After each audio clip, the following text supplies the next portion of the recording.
ఈ దినం మన యొక్క ధ్యానార్థమై పరిశుద్ధ గ్రంథాన్ని తెరిచి ఒక వాక్యాన్ని మనం చదువుకుందాం. గలతీయులకు రాసిన పత్రిక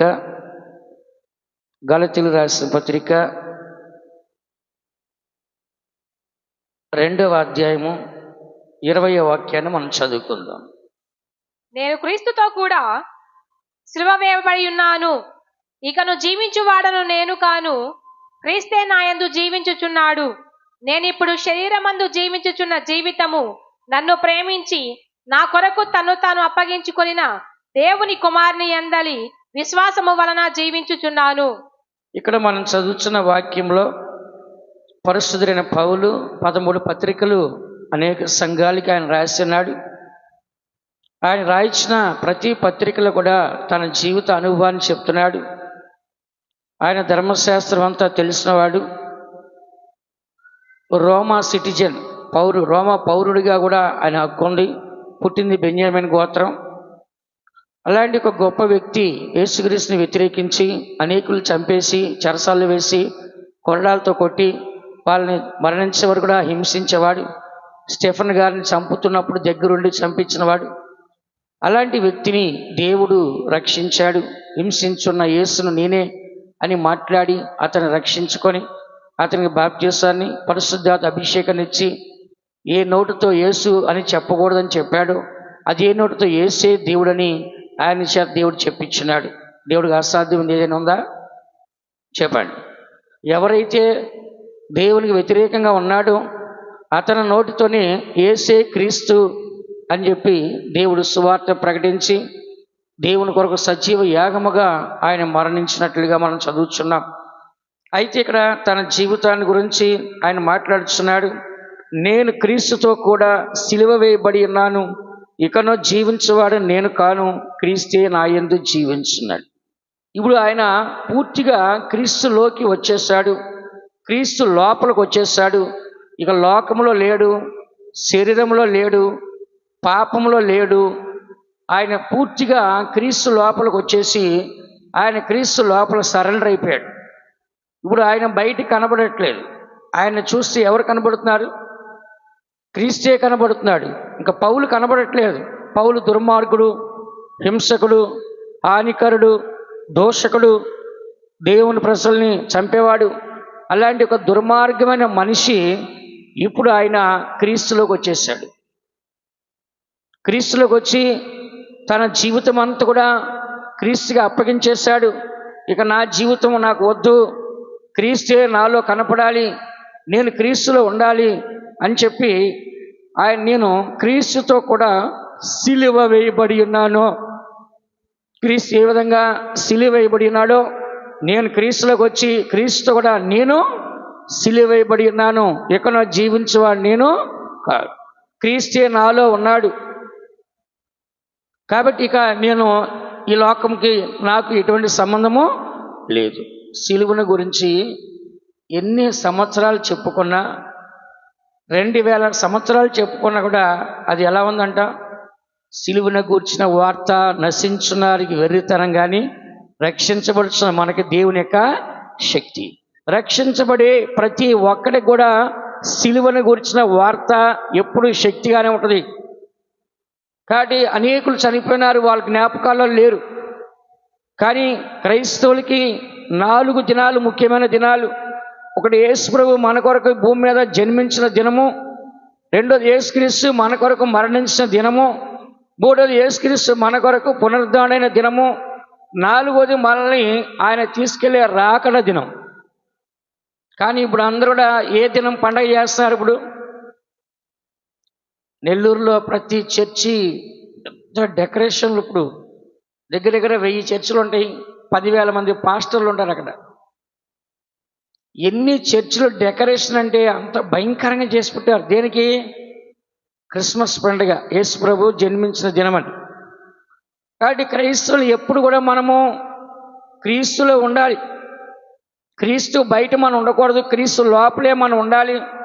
మనం క్రీస్తుని ధరించుకున్న తర్వాత మనం బయటకి కనపడకూడదు, క్రీస్తే మనలో కనపడాలి. మనల్ని చూసినప్పుడు ఎవరు కనపడాలట? క్రీస్తే అని చెప్పాడు పౌలు గారు. ఓ గలస్తీ సంఘస్థులారా, మీరు నన్ను క్రీస్తు యేసు వలె దేవదూత వలె చూశారు. శక్యమైతే మీ కళ్ళు కూడా పీకేసి నాకు ఇవ్వాలనుకున్నారు. అంటే పౌలు గారికి కంటి రసి కారిపోద్ది. ఎప్పుడు ఈ రసి కారుతూ ఈగలు ముసురుతుంటాయి. ఒక్క నిమిషం కూడా మా సంతోషంగా ఉండలేడు. అలాంటి జబ్బుతో ఆయన బాధపడుతున్నప్పుడు గలతీ సంఘస్థులు కళ్ళు తీసి నీకు ఇస్తాము అన్నారు. అలాగా ఆయన ఒక దేవుడిగా ఆయన భావించారు, దేవదూతగా ఆయన భావించారు. ఇంకొక సందర్భంలో దేవదూతలే వచ్చారని పూదండలు తీసుకెళ్ళి వాళ్ళకి వెళ్ళిపోయారు. ఎందుకు చెప్తున్నా అంటే ఒక్కసారి క్రీస్తులోకి వచ్చిన తర్వాత ఆయన బయటికి వెళ్ళలేదు. ఇది నా అనేకులు మారు మనసు రక్షణ బాప్తిస్మం పొంది మరలా లోకంలోకి, మరలా పాపంలోకి, మరలా శరీర కార్యాలకి, మరలా మనుషుల దగ్గరికి వెళ్తున్నారు. కానీ పౌలు గారు ఒక్కసారే సిలువేయబడ్డాడు, ఒక్కసారే మరణించాడు, క్రీస్తు గారి జీవితాన్ని అప్పగించాడు. ఇక మీదట ఆయన ఎలాంటి పాపంలో లేనే లేదు. అందుకని ఇక్కడ చదువుతున్న వాక్యంలో క్రీస్తు మన కొరకు ఎందుకు సిలువేయబడినాడంటే మనందరం కూడా పాపము చేత లోకంలో దాసులుగా బానిస్తున్నాం. మనందరం కూడా విడుదల చేసి దేవుని యొక్క సింహాసనం మనల్ని ఉంచాలని ఆయన ఉద్దేశం. కాబట్టి మన కొరకు సిలువేయబడినాడు. ఆ మరణాన్ని ప్రభు యొక్క రాకడ వరకు కూడా దాన్ని ఏం చేయాలంటే మనము ప్రచురం చేయాలి. ఈ రక్తాన్ని, ఈ శరీరాన్ని తిని త్రాగుతున్న మీరు ఆయన రాకడ వరకు కూడా ఆయన మరణాన్ని ఏం చేయాలంట ప్రచురం చేయాలి. కాబట్టి దినాన్న అందరికి కూడా మనము సిలువను గురించిన వార్తని, సువార్తను ప్రకటిస్తున్నప్పుడు అనేకులు పాపాన్ని విడిచి, శాతాన్ని విడిచి, శరీర కార్యం విడిచి, లోక కార్యం విడిచి దేవుళ్ళలోకి వస్తున్నారు. మనం మాయ మాటలు చెప్పట్లేదు, అబద్ధాలు చెప్పట్లేదు. ఎంతమంది పాస్టర్ అయినా అదే స్టోరీ చెప్తారు, ఎన్ని సంఘాలకు వెళ్ళినా అదే స్టోరీ చెప్తారు. ఎంతమంది విశ్వాసులైనా కొత్త వారికి సువార్త అదే స్టోరీ చెప్తారు. కానీ దానిలో బలహీనమవుతుందా, బలంగా ఉంటుందా? చెప్పండి. బలముగానే ఉంటుంది. 125 దేశాలు క్రైస్తవ దేశాలు ఉన్నాయి భూమి మీద. ఎన్ని దేశాలంట? 125 దేశాలు క్రైస్తవ దేశాలు ప్రకటించారు. కాబట్టి ఇంతమంది క్రైస్తవులు అయ్యారు. ఎంతమంది ఈ సేవను ప్రారంభించారు? ఫస్ట్ ఈ సేవ అనేది యెరూషలేము వరకే పరిమితం. బళ్ళు అర్పించుకుంటూ ఇజ్రాయేల్ మాత్రమే ఉండేవాళ్ళు.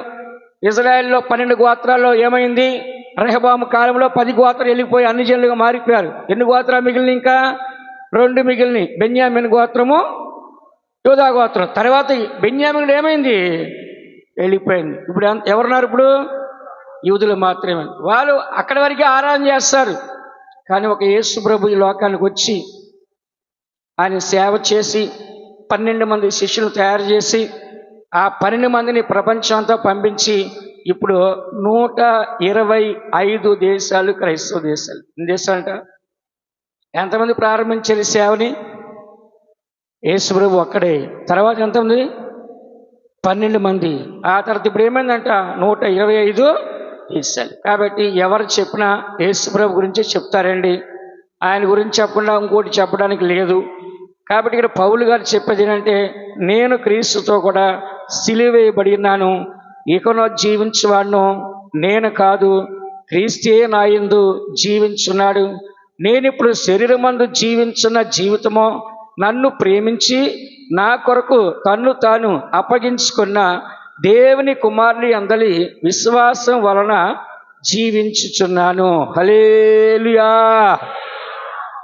పౌలు గారు చెప్తున్నాడు, ఇప్పుడు వరకు కూడా నేను నా కొరకు జీవించాను, కానీ ఇప్పుడు క్రీస్తు కొరకే నేను జీవిస్తాను. ఇక జీవించేవాడు నేను కాదు, నన్ను ప్రేమించి నా కొరకు తను తాను కల్వారి శిలువలో సిలువేయబడిన దేవుని కుమారుని కొరకు విశ్వాసంతో జీవిస్తాను. ఇప్పుడు ఆయన జీవితం అంతా ఒకటి క్రీస్తులోకి వచ్చాడు. రెండోది ఆయన ఏ జీవితం చేస్తాడ? విశ్వాస జీవితము. చెప్పండి అందరూ. విశ్వాస జీవితం. ఏది కావాలన్నా విశ్వాసంతో ఏం చేస్తున్నాడు? ప్రార్థన చేస్తున్నాడు. విశ్వాసంతో ఏది కావాలన్నా దేవుణ్ణి అడుగుతున్నాడు. ఎందుకని ఇప్పుడు క్రీస్తు ఆయనలో ఉన్నాడు, ఆయన క్రీస్తు ఉన్నాడు. కాబట్టి విశ్వాస జీవితం సాధ్యమే. దేవుడు లేకుండా విశ్వాస జీవితం మనం చేయలేం. దేవుడు ఉంటేనే విశ్వాస జీవితాన్ని మనము చేయగలం. పౌలు దేవుళ్ళో ఉన్నాడు, దేవుడు పౌల్లో ఉన్నాడు. కాబట్టి విశ్వాస జీవితం తేలికగా ఉంటుందా, కష్టంగా ఉంటుందా? చెప్పండి. తేలికగా ఉంటుంది. దేవుడే మనలో ఉన్నాడు. ఇంకా నీకేది ఇష్టమో అడుగు నీ ఇస్తా అన్నాడు. విన్నారా? నా యందు విశ్వాసం ఉంచేవాడు ఏది కావాలంటే అది ఇస్తా అంటాడు. అందుకనే మనం అందరం కూడా క్రీస్తులోకి వచ్చిన తర్వాత విశ్వాస జీవితం ప్రారంభించాలి. అందుకే సంఘస్థుడికి ఒక పేరు. ఏ పేరు అది?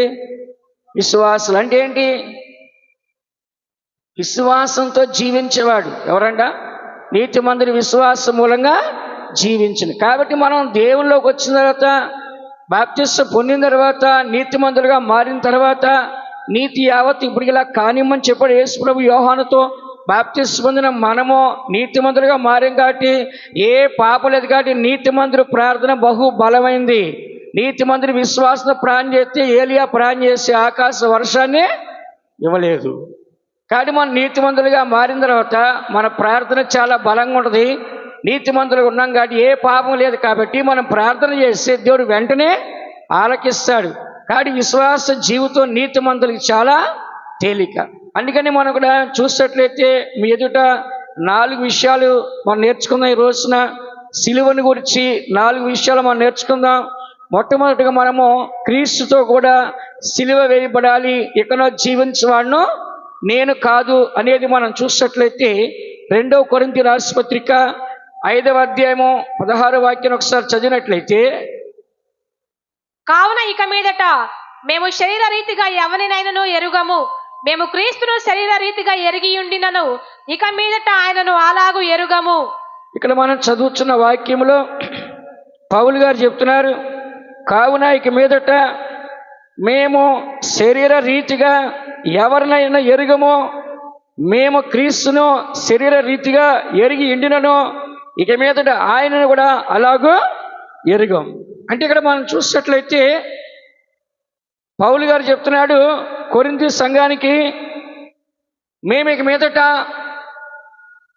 శరీర సౌందర్యం కాదు, శరీర సౌందర్యం వారు మేము ఎరుగము, క్రీస్తు మాత్రమే మాకు తెలుసు. ఒకవేళ క్రీస్తుని మేము శరీర సంబంధంగా మేము అనుసరించినట్లయితే అది కూడా మాకు అవసరం లేదు. ఏం కావాలి? ఆత్మ సంబంధం. చెప్పండి అందరూ. క్రీస్తు ఎలాగో శరీర సంబంధి కానివాడిగా, పరిశుద్ధుడిగా, 10,000 మందిలో అతికాంక్ష నీడుగా ఎలా కనబరుస్తున్నాడో అలాంటి జీవితమే మాకు కావాలి. అలాంటి క్రీస్తే మాకు కావాలి. అలాంటి ప్రత్యేకతే మాకు కావాలి. శరీర సంబంధమైన జీవితమో మాకు వద్దు అంటుంది. ఈ దినాల్లో మనం ఎవరి కోసం గొడవలు చేస్తున్నాం?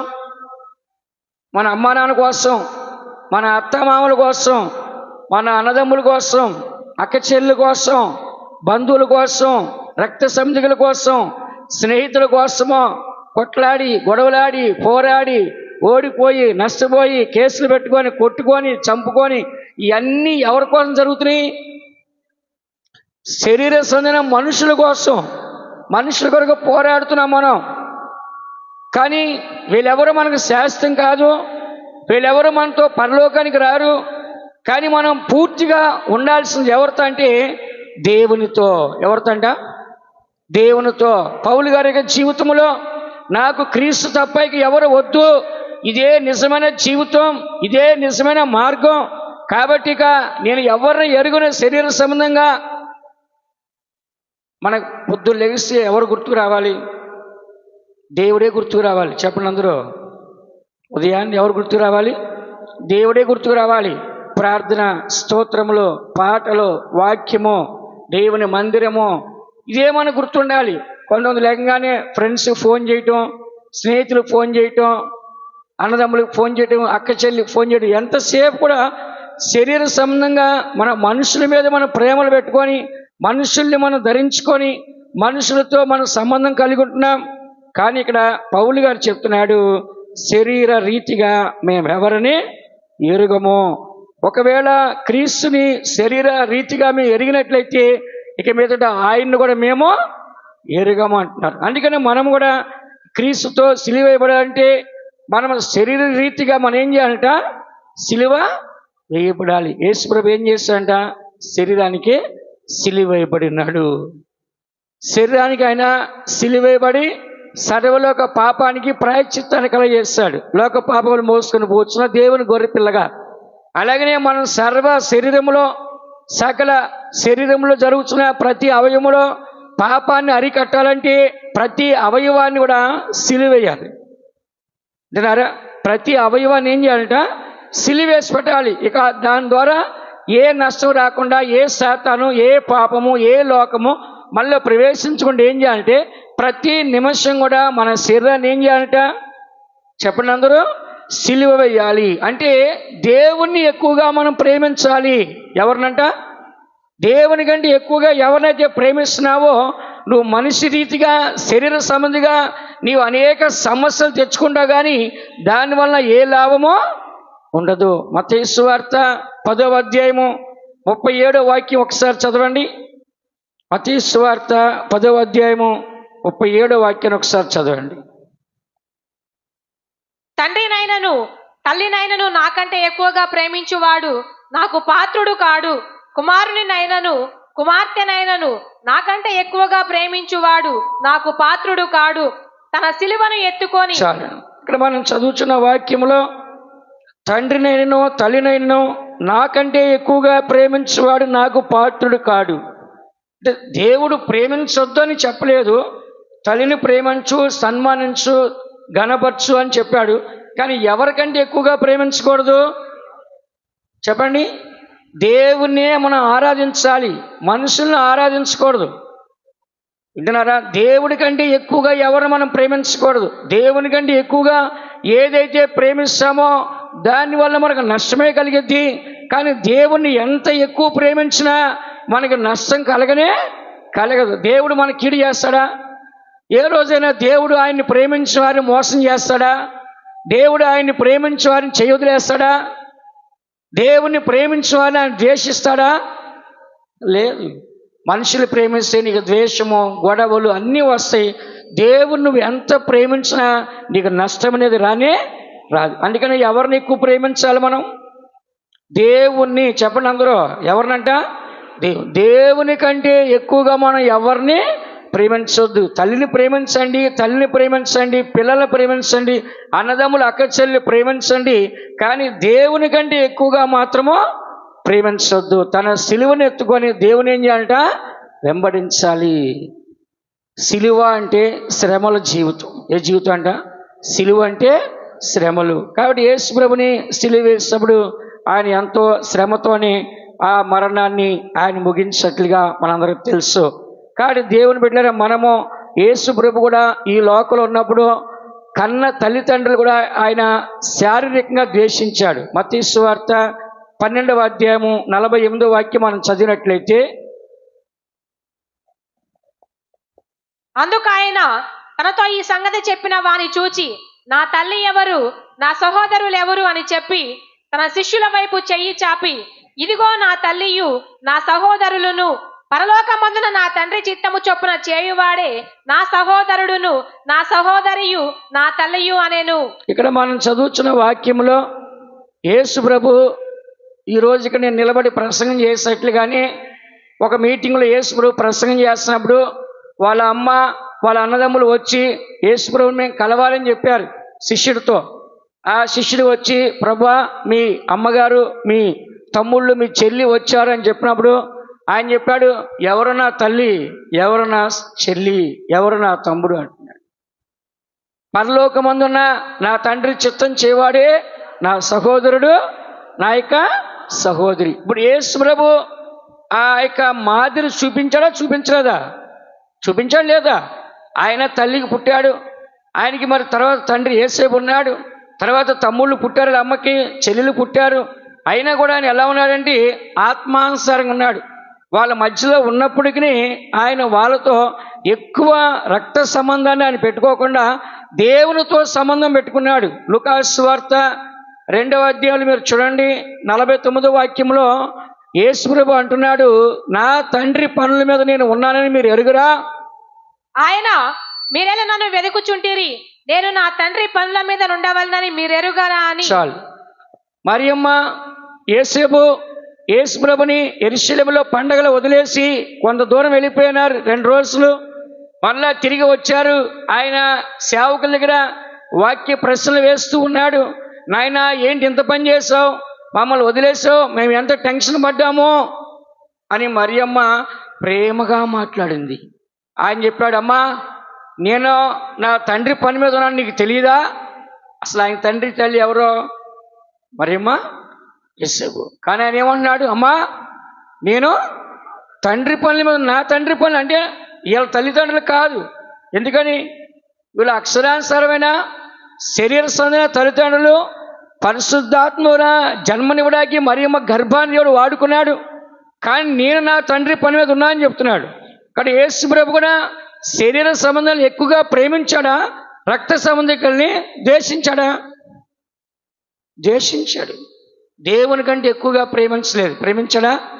తన తల్లినైనా తండ్రినైనా ఎక్కడా కూడా ఆయన దేవుని కంటే ఎక్కువగా ప్రేమించి నా తల్లి నా తండ్రిని ఎక్కడ చెప్పుకున్నాడా? ఇవాళ మనం ఎవరిని కనబడితే మా మమ్మీ అండి, మా డాడీ అండి, మా అత్త అండి, మా మామ అండి అని మనం చెప్పుకుంటాం. యేసు ప్రభు ఎక్కడైనా ఈమె నా తల్లి అని చెప్పాడా? సిలువలో చనిపోయేటప్పుడు మాత్రమే యోహాను చూసి, ఇదిగో నీ తల్లి, అమ్మా ఇదిగో నీ కుమారుడు, నాకు బదులుగా అతను నీకు కుమారుడిగా ఉంటానని చెప్పి అక్కడ ఒక్క దగ్గరే మాట్లాడినట్లుగా బైబిల్ రాస్తుంది. కానీ ఎక్కడా కూడా మా మమ్మీ మా డాడీని చెప్పుకొని ఊరేగాడైనా? చెప్పండి. ఇవాళ మనం చెప్పేది ఏంటి? ఫస్ట్ మా డాడీ పెద్ద ఎంప్లాయ్ అండి, మా డాడీ పెద్ద బిజినెస్ మ్యాన్ అండి, లేకుంటే మా డాడీ పెద్ద రాజకీయ నాయకుడు అండి, లేకుంటే మా డాడీ పెద్ద పెద్ద వ్యాపారం, ఏదో చెప్తాం మనం. కానీ ఆయన ఎక్కడ కూడా తల్లిదండ్రుల పేరు వాడాడా? ఎక్కడైనా వాడాడా బైబిల్లో? ఎందుకని ఇదంతా చెప్తా అంటే, తల్లిదండ్రులు ప్రేమించండి, సన్మానించండి, గణపరచండి, కానీ దేవుని కంటే ఎక్కువ వద్దు. ఎవరికంటే? దేవుని కంటే ఎక్కువగా వద్దు. అందుకని ఇక్కడ చదువుతున్న వాక్యంలో మరి యేసు ప్రభు కూడా అలాంటి మాదిరి చూపించున్నాడు. అందుకనే మనము కూడా శరీర సంబంధంగా ఉండకూడదు. శరీరాన్ని ఏం చేయాలంటే సిలువ వెయ్యాలి. చెప్పండి అందరూ. 1 కొరింథీ రాసిన పత్రిక 2వ అధ్యాయం 2వ వాక్యం మీరు చూస్తే, ఇవన్నీ చదివిస్తే లేట్ అయ్యేదేమో, మరి త్వరగా చదవండి. నేను యేసుక్రీస్తును అనగా సిలువ వేయబడిన యేసుక్రీస్తును తప్ప మరి దేనిని మీ మధ్య నెరగకుందునని నిశ్చయించుకొంటిని. పౌలు గారు చెప్తున్నారు కొరింథీ సంఘానికి, నేను యేసుక్రీస్తుని అనగా సిలువ వేయబడిన యేసుక్రీస్తుని తప్ప మరి దేనిని మీ మధ్య నేను ఎరుగుకుందునని నిశ్చయించుకుంటుని. హల్లెలూయా. ఎవరి గురించి మాట్లాడుతున్నాడైనా? సిలువ వేయబడిన యేసుక్రీస్తు గురించి నేను మాట్లాడుతున్నాను. ఆయన్ని మాత్రం నేను ఎరిగి ఉన్నాను. ఇంకా ఎవరి గురించి నేను ఎరిగిన వాడిని కాదు, ఎవరి గురించి ప్రకటించేవాడిని కానే కాదు. కాబట్టి దేవుని బిడ్డలైన మనము ఈ దినాల్లో మన శరీర సంబంధాలు ఎక్కువగా ప్రేమించే గొడవలు, కొట్లాట్లు, అల్లర్లు ఇవన్నీ మనకు వస్తున్నాయి. కాబట్టి ఎక్కువగా మనము దేవుని ప్రేమిస్తే మనుషుల మీద ప్రేమ, డబ్బు మీద ప్రేమ, లోకం మీద ప్రేమ, శరీరం మీద ప్రేమ, ఇలాంటివన్నీ మనకు రావు. ఎందుకని? క్రీస్తుని ఎక్కువగా ప్రేమిస్తే ప్రతిరోజు చచ్చిపోతారంట. ఏమవుతారంట? పాపానికి. అన్నిట్లో ఏమవుతారంట? సిలువ సిలువ సిలువ సిలువ. అన్నిట్లో ఏమవుతారు? సిలువేయబడతారు. కాబట్టి దేవుని కంటే ఎక్కువగా మనం ఎవరిని ప్రేమించకూడదు. పౌలు గారు అన్నారు, సిలువ వేయబడిన యేసుక్రీస్తుని తప్ప మరి ఎవరు నేను ఎరుగును అంటున్నాడు. కాబట్టి మనం కూడా ఈ దినాల్లో ఎక్కువగా ఎవరి గురించి మాట్లాడాలి? చివరి దినాల్లో ఎవరి గురించి మాట్లాడాలి? కాబట్టి ప్రతి ఒక్కొక్కరు కూడా క్రీస్తునందు మనము ఆత్మ సంబంధాలుగానే ఉండాలి. ఇదే కొరింథీ 3వ అధ్యాయం 1వ వాక్యం చదవండి. ఆత్మ సంబంధులైన మనుషులతో మాట్లాడినట్లు నేను మీతో మాట్లాడలేకపోతిని. శరీర సంబంధులైన మనుషులే అనియు క్రీస్తునందు పసిబిడ్డలే అనియు మీతో మాట్లాడవలసి వచ్చెను. పౌలు గారు కొరింథీ సంఘాన్ని చెప్తున్నాడు, సహోదరులారా, ఆత్మ సంబంధులైన మనుషులతో మాట్లాడినట్లు నేను మీతో మాట్లాడలేకపోతిని. కారణం ఏంటంటే మీరు శరీర సంబంధులై మనుషులే. కాబట్టి క్రీస్తునందు మీరు ఎలా ఉన్నారంటే పసిబిడ్డలే. ఎలా ఉన్నారంట?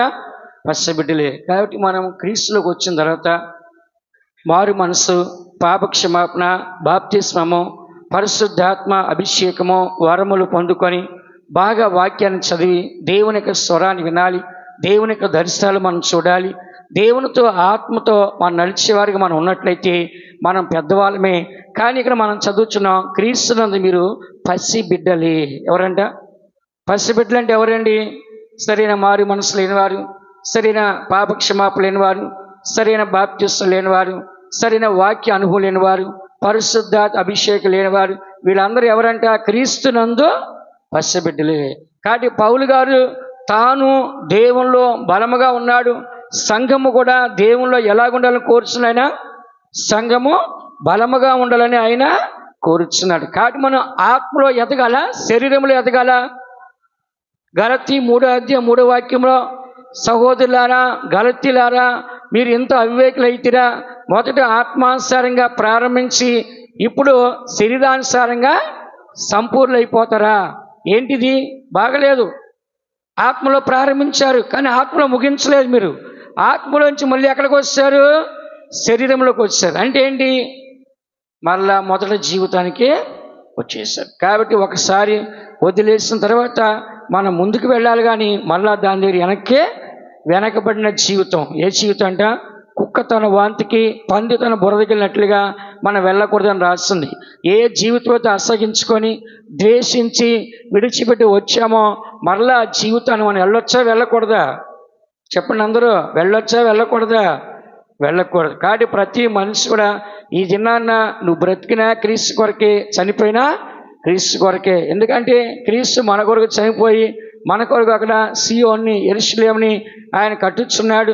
కాబట్టి ఆయన కట్టుచున్న స్థలానికి వెళ్ళాలంటే మనం కూడా క్రీస్తు వలె జీవించి ఆ జీవితాన్ని మనం చేసినప్పుడు మాత్రమే అక్కడ మనం ఉంటాం. రోమరాసుపత్రిక 14:7-8 మీరు చూసినట్లయితే కనుక మన అందరం కూడా క్రీస్తు కొరకు మనం బ్రతకాలి. మనలో ఎవడును తన కోసమే బ్రతుకడు, ఎవడును తన కోసమే చనిపోడు.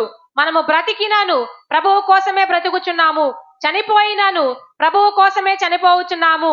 కాబట్టి మనము బ్రతికినాను చనిపోయినాను ప్రభువు వారమై ఉన్నాము. హల్లెలూయా.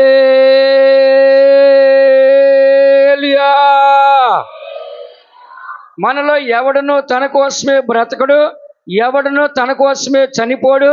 మనము బ్రతికినాను ప్రభు కోసమే బ్రతుకుచున్నాం, చనిపోయినాను ప్రభు కోసమే చనిపోవచ్చున్నాం. కాబట్టి మనం బ్రతికినాను చనిపోయినాను ప్రభు వారిమే. ఎవరికి సొంతం అంటే మనము దేవునికి సొంతం. వింటున్నారా? కాబట్టి మనం బ్రతుకుల గురించి భయపడాలా? చెప్పండి. చావుల గురించి భయపడాలా?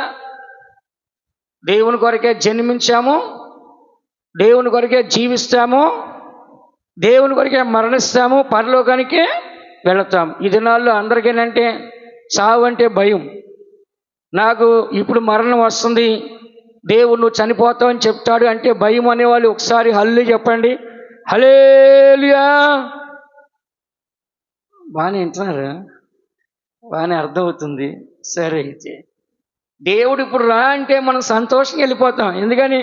ఏ రోజున వరకు మరణించాలి. ఎందుకు మరణించాలి? రక్త మాంసాలు దేవునికి రాజ్యాన్ని స్వతంత్రించుకో. కాబట్టి శరీరాన్ని ఏ రోజైన మనం ఏం చేయాలి? విడిచిపెట్టాల్సిందే. కాబట్టి ఇప్పుడైనా సరే ఎప్పుడైనా సరే ఈ శరీరాన్ని విడిచిపెడితేనే మనం పరలోకి వెళ్తాం. వింటున్నారా? శరీరాన్ని విడిచిపెట్టకుండా ఏ ఒక్క వ్యక్తి పరలోకానికి వెళ్ళడు. ఈరోజు ప్రభు నిన్ను రమ్మంటే ఏమనాలి నువ్వు?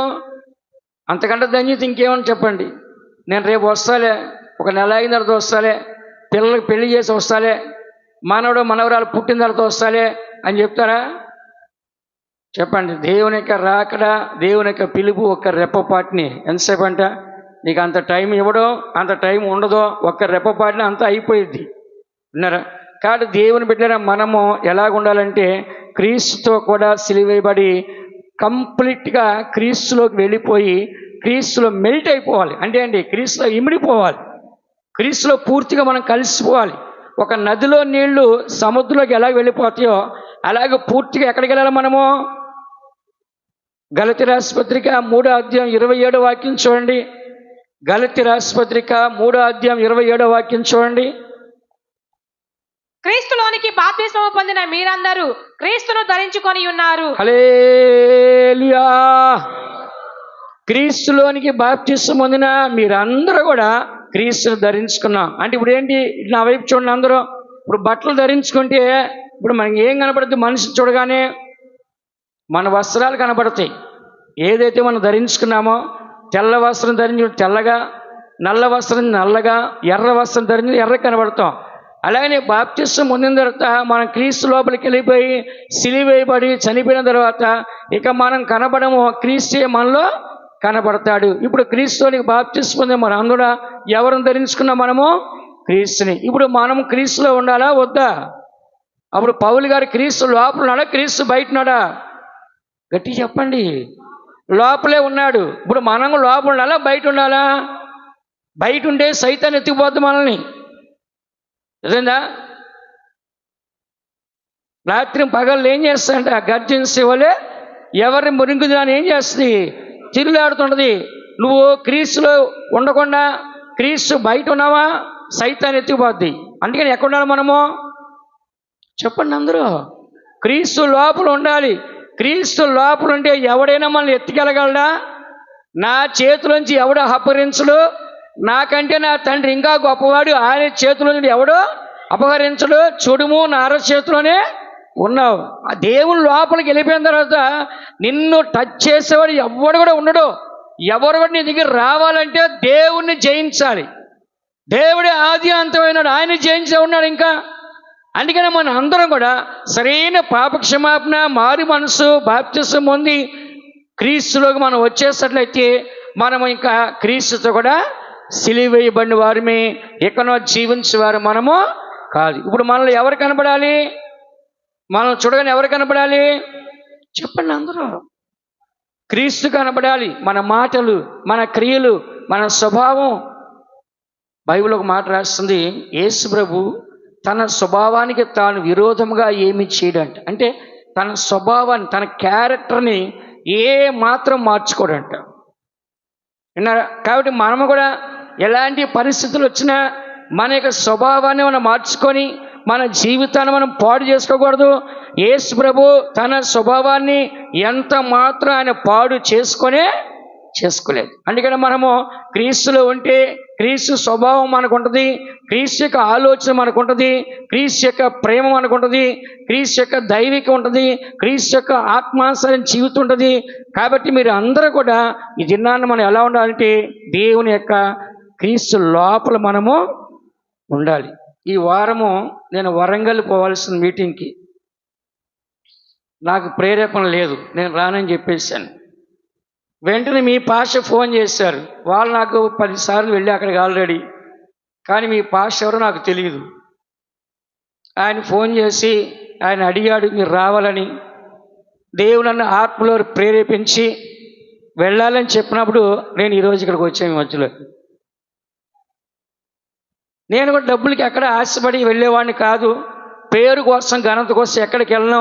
ఉన్నది ఉన్నట్టుగానే మాట్లాడతాను. ఒక్కరున్నా సరే చాలు, పొట్టు ఎప్పటికైనా పోద్ది, గట్టి గింజలే మిగులుతాయి. కాబట్టి ఎక్కడ కూడా కకృతిపడి నేను కూడా దేనికి వెళ్ళండి, దేవుడిని మహింపరిచే విధంగా ఉండాలి. దేవుడు నన్ను ప్రేరేపించి వెళ్ళమన్నప్పుడు నేను వెళ్తాను. 2 నెలల నుంచి నెల్లూరులో ఒకటే వర్షాలండి. 2 నెలల నుంచి వర్షాలు పడుతున్నాయి. ఈరోజు పొద్దున కొద్దిగా ఆగింది. ఈ వర్షాలు వస్తే మళ్ళీ నేను వెళ్ళగలనా లేదు అనుకున్నాను నేను. కానీ దేవుడు వర్షం కూడా అనుకూలపరిచాడు. ఎందుకు చెప్తున్నా అంటే మన అందరం కూడా క్రీస్తులో ఉంటే మనకి లోక సంబంధమైన ఆశలు, డబ్బు ఆశ, సుఖభోగాల ఆశ, చెడు వ్యసనాలు, మత్తు వ్యసనాలు, లోక అలంకారము, ఇలాంటి పాపపు ఆశలు మనకు వస్తాయా? రావు. అందుకని మనం పూర్తిగా ఎవరిలో ఉండాలి? అలాంటి వారు ఒకసారి గట్టిగా హల్లెలూయా చెప్పండి. దేవుని బిడ్డలైన మనం మొదటగా క్రీస్తు కూడా సిలువ వేయబడాలి. రెండోది మన శరీరానికి సిలువ వేయబడాలి. రెండో కార్యం రాసుకున్న వాళ్ళు రాసుకోండి. గలతీ రాసిన పత్రిక 5వ అధ్యాయము 23వ వాక్యం చదివినట్లయితే మనము శరీరములో సిలువ వేయబడాలి. ఇట్టి వాటికి విరోధమైన నియమేమి మీదయూ లేదు. క్రీస్తు యేసు సంబంధులు శరీరమును దాని ఇచ్చలతోనూ దురాశలతోనూ సిలువ వేసి ఉన్నారు. ఇక్కడ మనం చదువుతున్నాం, ఇట్టి వాటికి విరోధమైన నియమము ఏదీ లేదు. క్రీస్తు యేసు సంబంధులు శరీరమును దాని ఇచ్చలతో దురాశలతో సిలువ వేసి ఉన్నారు. కాబట్టి మనకి జీవితంలో శరీరంలో ఆశలు, ఇచ్చలు, దురాశలు, పాపం పరిపక్వమై దురాశ గర్భం ధరించి మరణం కంటది. కాబట్టి మనకు దురాశలు, శరీరాశలు, శరీర ఇచ్చలు, శరీర కోరికలు, శరీర వాంఛలు, శరీర పోరాటాలు, ఇవన్నీ కూడా మన శరీరంలో లోకాన్ని చూసినప్పుడు, మనుషులు చూసినప్పుడు, ఎన్నో కోరికలు మనకు వస్తుంటాయి. వీటన్నిటిలో కూడా మనం జయించాలంటే క్రీస్తు యేసు సంబంధులుగా మనం ఉండాలి. శరీరమును దాని ఇచ్చలతో దాన్ని ఏం చేయాలట? సిలివేయాలి. చెప్పండి అందరూ. ఏదైనా సైతాని కార్యం కనపడి మనల్ని ఆకర్షించి మనం లాగుతుందనుకో, ఛీ సైతానా అని చెప్పి ప్రభా నన్ను క్షమించండి, ఈ పాపాన్ని నన్ను సిలివేసి దాన్ని చూడకుండా దాన్ని చేయకుండా నాకు అలాంటి ఆలోచన రాకుండా చేయండి అని వెంటనే ఏం చేయాలి? అక్కడ నిలబడి ప్రార్థన చేయాలి. విన్నారా? ఏం చేయాలి? వెంటనే ప్రార్థన చేయాలి. సాతాను తీసుకొస్తుంది. మనకి లేకపోయినా ఎదుటి వాళ్ళు మనల్ని ప్రేరేపిస్తారు. సైతాను వాళ్ళలో దూరి మనం బలంగా ఉంటే మనలోకి ఏం చేసేది రాదు. అప్పుడు ఏం చేస్తే ఎదుటి వారు బలహీనంలో ఉన్న వాళ్ళు దూరి వాళ్ళ ద్వారా మనల్ని ప్రేరేపించడమో, మనల్ని బలవంతం చేయటమో, మనల్ని ఆకర్షించే విధముగా మాట్లాడటమో, ఇలాగ అన్నీ సాతాను ఏం చేస్తాయంటే క్రియ చేస్తుంది. అందుకనే క్రీస్తు యేసు సంబంధులు, అవునా కాదా? మనం ఎవరమే? క్రీస్తు యేసు సంబంధులు. క్రీస్తు యేసు సంబంధులు శరీరమును దాని ఇచ్చలతో దురాశలతో ఏం చేస్తారంట? సిలివేశారు. కాబట్టి మనకి ఏదైనా అలాంటి చెడు కార్యం ఎదురైనప్పుడు మనం ఏం చేయాలి? ఎప్పుడు కూడా గుర్తుపెట్టుకోండి, సిలువను గుర్తు చేసుకోవాలి. చెప్పండి అందరూ. నేను మొదటగా చెప్పాను మీకు, సిలువను గూర్చిన వార్త నశించిన వారికి వెర్రితనం, కానీ రక్షించబడిన మనకి దేవుని యొక్క శక్తి. కాబట్టి ఆ సిలువ మనకి ప్రతి నిమిషం ఏమిస్తుంది? శక్తినిస్తుంది. సాతాన్ని జయించే శక్తి, పాపాన్ని జయించే శక్తి, మరణాన్ని జయించే శక్తి, ప్రతి ఒక్కదాన్ని జయించడానికి ఆ సిలువ మనకి విజయ ఉత్సాహంతో ఊరేగించే ఒక జయాన్ని మనకే ఇస్తుంది. అందుకనే మనం అందరం కూడా ఎవరిని జ్ఞాపకం చేసుకోవాలి? సాతాన్ని జయించాలంటే యేసు ప్రభు ఎక్కడెక్కాడు? సిలువ ఎక్కాడు. సిలువ ఎక్కి సాతాన్ని తల చితకొట్టాడు. కాబట్టి మనం సాతాన్ని జయించాలనుకున్న ప్రతి నిమిషం కూడా ఏం గుర్తు చేసుకోవాలి? మనము సిలువని. చెప్పండి అందరూ. ఫారిన్ దేశాల్లో వాళ్ళకి ఏదైనా భయం వచ్చినా ఇంకేదైనా అయినప్పుడు అన్నీ ఎట్లా అంటారు? ఇట్లా అంటే ఏంటి? సిలువ అనమాట ఇది. ఏమంట? ఎవరిని గుర్తు చేసుకున్నారు వాళ్ళు? సిలువను గుర్తు చేసుకుంటారు. మనం కూడా వెంటనే ఎవరిని గుర్తు చేసుకోవాలి? సిలువని మనం గుర్తు చేసుకొని, నా కొరకు ఆయన సిలువ ఎక్కి నాలో ఉన్న పాపాన్ని, నాలో ఉన్న శాపాన్ని, నాలో ఉన్న దోషాన్ని, నాలో ఉన్న అపరాధాన్ని, నాలో ఉన్న అతిక్రమాలు అన్నీ కూడా ఆయన మరణించి వాటిని నా కొరకు యుద్ధం చేసి ఆయన జయించాడు. కాబట్టి నేను ఆయన కొరకు సిలువ వేయబడ్డానికి నేను సిద్ధముగా ఉన్నా. ఈ శరీరంలో ఇవన్నీ మనకి శరీరం వదిలేస్తే ఒకటి పాతాల్లో ఉంటాం, లేదు మంచిగా జీవిస్తే పరలోకంలో ఉంటాం. ఎక్కడున్నా సరే ఒకటి గుర్తుపెట్టుకోండి, మీరు భూలోకంలో ఉన్నా, పాతాళంలో ఉన్నా, పరలోకానికి వెళ్ళినా ఆత్మకి మరణము లేదు. ఏం లేదంట? ఆత్మకి మరణము లేదు. ఒకటి భూమి మీద ఉన్నా నీకు మరణం ఉండదు ఆత్మకి, పాతాళానికి పోయినా అగ్ని ఆరదు, పురుగు చావదు, పరలోకానికి వెళ్ళిన మరణం అనేది ఉండదు. కాబట్టి మనము పోరాడేదంతా దేంట్లో? శరీరంలో. చెప్పండి అందరూ. శరీరం. కాబట్టి శరీరాన్ని మనం ఏం చేయాలి? చంపాలా వద్దా? బాప్తిస్మం ఎందుకు తీసుకుంటాం మనము? మనం శరీరంలో ఇప్పటివరకు చేసిన పాపాలన్నీ కడిగి పారేసి ఒక క్రొత్త జీవితాన్ని మనం చేద్దాము అని మనం బాప్తిస్మం తీసుకుంటాం. తర్వాత మరలా పని చేయొచ్చా? ఏదైతే మనం మానేసి వచ్చామో పౌలు గారు ఒక మాట చెప్పాడు, సమస్తాన్ని విడిచిపెట్టి పెంటతో సమానంగా ఎంచుకొని వెనుకన్న వాటిని మరిచి ముందున్న వాటి వరకు వేగంగా పరిగెత్తుచున్న బహుమానం కొరకు అన్నాడు. కాబట్టి ఒకసారి మన జీవితంలో శరీర సంబంధమైంది వదిలేసిన తర్వాత మరలా దాని దగ్గరికి వెళ్ళొచ్చా? చెప్పండి, వెళ్ళొచ్చా?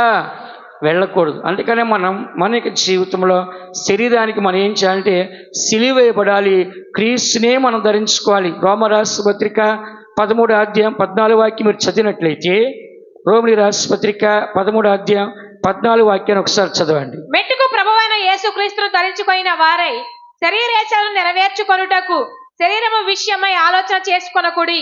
ఇక్కడ మనం చదువుతున్నాం, ప్రభువైన యేసుక్రీస్తును ధరించుకున్న వారై శరీరేచ్ఛలను నెరవేర్చుకున్నటకు శరీర విషయమై ఆలోచన చేసుకుని. శరీరేచ్ఛలు నెరవేర్చకుండా శరీర విషయం ఆలోచన చేయకుండా ఉండాలంటే ఏం చేయాలి? మనము మెట్టుకు యేసుక్రీస్తును ధరించుకోవాలి. చెప్పండి అందరూ. యేసుక్రీస్తు మనం ధరించుకుంటే కనుక శరీర ఇచ్చలు ఆలోచన కూడా మనకి రాదు. అందుకని మన తలంపుల్లో ఎవరు ఉండాలి చెప్పండి అందరూ? దేవుడు ఉండాలి. విన్నారా? యేసు మనలో ఉండాలి. మన శిరస్సు ఎవరు? యేసుక్రీస్తు. శిరస్సు ఎవరంట? ఈ తలలో ఎవరు ఉండాలి? కొంతమంది పిల్లలను చూడండి, వాడి తలలో ఏదైతే ఉంటుందో నాకు అదే కావాలి, లేకపోతే అన్నం తిన్నాం ఇంట్లోంచి వెళ్ళిపోతా అంటాడు. కొంతమంది పెద్ద అయిన తర్వాత నేను ఈ అమ్మాయినే పెళ్లి చేసుకుంటా, లేకుంటే ఈ అబ్బాయినే పెళ్లి చేసుకుంటా, లేకపోతే నేను చచ్చిపోతా ఇంట్లోంచి వెళ్ళిపోతాడు. అంటే వాడి తలలో ఏదైతే ఉందో అదే పని చేస్తుంది. కాబట్టి ఇప్పుడు మన తలలో ఎవరున్నారు? గట్టిగా చెప్పండి. నిద్ర వస్తుంది, మాకు నీరసంగా ఉంది అనేవారు ఒకసారి హల్లెలూయా చెప్పండి. హల్లెలూయా వింటున్నారు? సరే అయితే కాబట్టి ఇక్కడ ఈ శరీర కార్యాలు అన్నీ కూడా మనకు వస్తాయి. వయసులో ఉన్నప్పుడు కోరికలు, ఆశలు, ఇచ్చలు, వాంఛలు, రక్తం, మాంసం ఉంటే వస్తాయి. ప్రతి మనిషికి వస్తాయి. కాబట్టి వాటిని మనం జయించాలంటే ప్రతిరోజు కూడా క్రీస్తుని మనం ధరించుకోవాలి. ఎవరు ధరించుకోవాలంట? కొంతమందికి దెయ్యాలు వచ్చి పట్టుకుంటే అని మెడలో సిలువు బొమ్మ వేసుకుంటారు. ఎక్కడ వేసుకుంటారు? తల కింద బైబిల్ పెట్టుకుంటారు. ఏం పెట్టుకుంటారు? తల కింద బైబిల్ పెట్టుకుంటారు. ఎందుకని? భయం, సైతాన్ వచ్చేస్తేమో, దెయ్యం వచ్చేస్తేమో అని. కానీ మనం ఎక్కడ పెట్టుకోవాలి? మన తలలో ప్రభువుని పెట్టుకోవాలి. చెప్పండి అందరూ. ఎవరంట? మన తలలో ఎవరంట? ప్రభు ఉండాలి. మెడలో సిలువులు.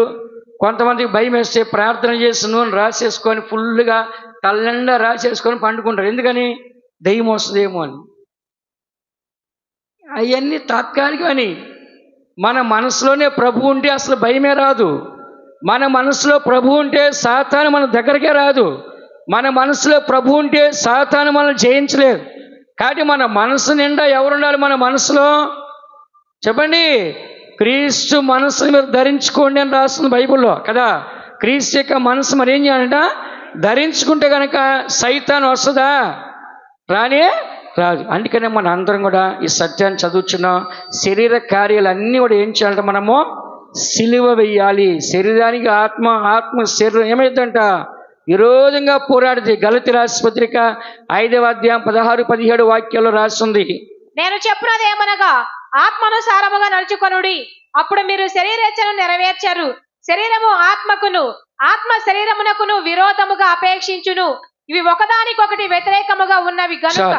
ఇక్కడ మనం చదువుచున్నాం, ఆత్మానుసారంగా నడుచుకుని అప్పుడు మీరు శరీరేచ్ఛలు నెరవేర్చరు. మనం ఎలా నడుచుకోవాలి? ఆత్మానుసారంగా నడుచుకోవాలి. ఆత్మే ప్రభు. ప్రభు యొక్క ఆత్మ ఎక్కడుందో అక్కడ స్వాతంత్రము. కాబట్టి మనం ఎప్పుడు కూడా ఎవరిని ధరించుకోవాలి? మనము దేవునికి ఆత్మ అభిషేకము, పరిశుద్ధాత్మ శక్తి ఎప్పుడైతే మనలో ఉంటుందో ఆ పరిశుద్ధాత్మిక శక్తి వలన సాతాను మన దగ్గర రాదు. ఆ పరిశుద్ధాత్మ శక్తి, ఆ పరిశుద్ధాత్మ బలం మనలో ఉన్నట్లయితే అప్పుడు మీరు శరీరేచ్ఛలు నెరవేర్చరు. అంటే శరీర కార్యాలు ఏది కూడా మనలో జరగదు, జరగడానికి అవకాశము లేదు. ఎందుకని? ఆత్మ జరగనివ్వదు. మనం పొందుకున్న పరిశుద్ధాత్మ ఒక అగ్ని ఏ శాతాన్ని మన శరీరంలోకి రానివ్వదు. వచ్చినా కూడా దాన్ని కాల్చి బూడి చేసి పంపిస్తుంది. అందుకని మన అందరం కూడా ఈ ఆత్మానుసారంగా నడుచుకోవాలి. 17వ వాక్యంలో శరీరము ఆత్మకును, ఆత్మ శరీరమునకును విరోధముగా అపేక్షించు, ఒకదానికొకటి వ్యతిరేకంగా కనబడుతుంది. శరీరమేమో శరీర కార్యాలు చేయాలని, ఆత్మేమో ఆత్మ కార్యాలు చేయాలని. ఆత్మ గెలిచిద్దా? శరీరం గెలిచిద్దా? చెప్పండి. ఆత్మే గెలిచింది. కానీ ఈ దినాల్లో చాలామంది ఆత్మను పక్కన పెట్టి శరీర కార్యాలు చేసి ప్రారంభంలో ఉన్న మంచి విశ్వాస జీవితాన్ని పోగొట్టుకొని ఇప్పుడు శరీర సంబంధులుగా విశ్వాసాన్ని, పరిశుద్ధతని, ప్రేమని అన్నీ పోగొట్టుకొని సాధారణమైన ఒక మనిషిగా కనబడుతున్నారు. కాబట్టి అలా మనం వెళ్ళకూడదండి. ఒకసారి ఒక అబ్బాయి చెత్త ఏరుకున్నవాడు బాగా నల్లగా ఉండి చర్చిలో వెనకాల కూర్చొని ఏడుస్తూ ప్రార్థన చేశాడు. ప్రార్థన కూట అయిన తర్వాత అక్కడ సేవకురాలు ఉంటే వెళ్ళి డబ్బు ఇచ్చాడు. ఏంటంటే దశమ భాగం అన్నాడు. ఏమన్నాడు? వాడు ఒకప్పుడు మంచి విశ్వాసి, ఏదో ఒక అమ్మాయిలో ప్రేమలో పడిపోయాడు, మోసపోయాడు, నష్టపోయాడు, జీవితం నాశనం అయిపోయింది. ఆఖరి రోడ్డు మీద చెత్త ఏరుకుంటున్నాడు. కానీ మందిరానికి వచ్చి కన్నీళ్ళుగా వచ్చి ప్రార్థన చేసి ఆ చెత్త ఏరుకున్న దాంట్లో ఏం తీసుకొచ్చాడు? దశమాన్ని తీసుకొచ్చాడు. ఇలా ఎంతోమంది నాశనం అయిపోతున్నారు. రోడ్ల మీద చూసేటప్పుడు ఎంతోమంది పిచ్చోళ్ళలాగా మెంటలోళ్ళగా అయిపోయారు. వాళ్ళు ఇంగ్లీష్ మాట్లాడుతుంటే మనకు అర్థం కాదు, అంత బాగా మాట్లాడుతున్నారు. బాగా చదువుకున్న వాళ్ళే, ఒకనొక కాలంలో మంచి మంచి కాలేజీ చదువుకున్న వాళ్ళు ఇది నన్ను పిచ్చోళ్ళు అయిపోయినారు. కారణం ఏంటి? శరీర కార్యాల వలన మునిగిపోయి జీవితాన్ని నాశనం చేసుకొని దేనికి పనికి రాకుండా పోతున్నారు. ఈ దినాల్లో ఎవరో ఒక శరీర మనిషి కొరకు తల్లిని, తండ్రిని, కుటుంబాన్ని, సంఘాన్ని అన్నీ వదిలేసి, ఊరిని వదిలేసి పరిగెడుతున్నారు పిచ్చోళ్ళలాగా. తర్వాత ఎవరు పిచ్చోళ్ళు అవుతారు? ఎవరో పరిగెత్తిన వాళ్ళు ఏమవుతారండి? చివరికి పిచ్చోళ్ళు అయ్యి, మెంటలోళ్ళు అయ్యి, గుడి కాడ, బస్ స్టాండ్ కాడ, రైల్వేస్ కాడ అడుక్కొని ముష్టెత్తుకుని అందరూ ఎవరంట? ఈ శరీరం కోసం పరిగెత్తిన పిచ్చోళ్ళే. విన్నారా? కాబట్టి మనం అలా పరిగెత్తకూడదండి. వాక్యాన్ని విని మంచి చెడు తెలుసుకొని మనం జాగ్రత్త పడతా ప్రయాసపడాలి. 1 పేతురు రాసిన పత్రిక 2వ అధ్యాయం 11, 12 వాక్యాల్లో దీని గురించి పేతురు గారు కూడా మాట్లాడుతున్నాడు. ప్రియులారా, మీరు పరదేశులను యాత్రికులనై ఉన్నారు గనుక ఆత్మకు విరోధముగా పోరాడు శరీరాశలను విసర్జించి అన్యజనులు మిమ్మల్ని ఏ విషయంలో దుర్మార్గులను దూషింతురో ఆ విషయంలో వారు. ఇక్కడ మనం చదువుతున్న వాక్యంలో ప్రియులారా, మీరు పరదేశంలో యాత్రికులై ఉన్నారు కనుక ఆత్మకు విరోధంగా పోరాడు శరీర ఇచ్చలను విసర్జించండి. శరీర ఆశలు అంటే ఇక్కడ మనం చదువుతున్నామో, మీరు భూమి మీద పరదేశంలో యాత్రికులు అంటే ఏంటి? ఈ లోకంలో మీరు తాత్కాలికంగానే ఉంటారని చెప్తున్నాడు ఆయన. ఏం చెప్తున్నాడంట? ఈ భూమి మీద పరదేశులు యాత్రికులు అంటే ఈ దేశానికి సంబంధించిన వారు కారు. ఈ దేశంలో మీరు ప్రయాణం చేస్తున్నారు కాబట్టి మీరేం చేయాలంటే ఆత్మకు విరోధంగా పోరాడు శరీర ఆశలు ఏం చేయాలంట? అంటే మనం ఆత్మలో నిలబడాలి. శరీర కార్యాలన్నీ కూడా విసర్జించి వాటిని విడిచిపెట్టి మనం ముందుకు వెళ్ళాలని చెప్పి ఇక్కడ మనం చదువుతున్నాం. ఎందుకంటే మనము ఈ భూమి మీద సొంతం కాదు, పరదేశమే, ఇంకొక దేశం మనకు ఉంది. అలాగని ఇక్కడ చదువుతున్న యాత్రికులు అంటే ఏంటి? మనం ప్రయాణికులు మాత్రమే యాత్ర చేస్తున్నాం పరలోకానికి. అందుకని ప్రతి దేవుని బిడ్డ గుర్తించాల్సిన అంటే శరీరానికి మనము సిలువ వేయబడాలా వద్దా చెప్పండి. శరీర కార్యాలు ఉంటే మనం ఏమైపోతామో? నరకానికి వెళ్ళి అక్కడ బాధపడతారు, అరుస్తుంటారు. ఏమని అరుస్తారు?